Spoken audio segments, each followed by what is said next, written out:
Installing HEPA filter in your Tesla Model 3. You need a HEPA filter.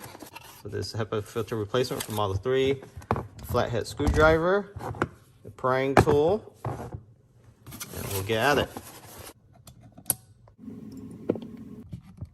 Take out floor mats,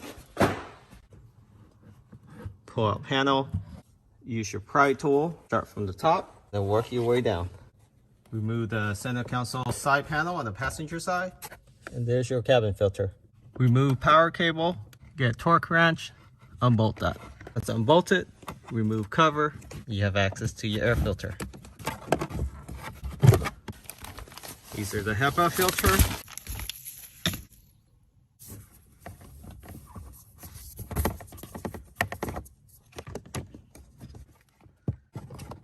Put the nuts back and retorque it.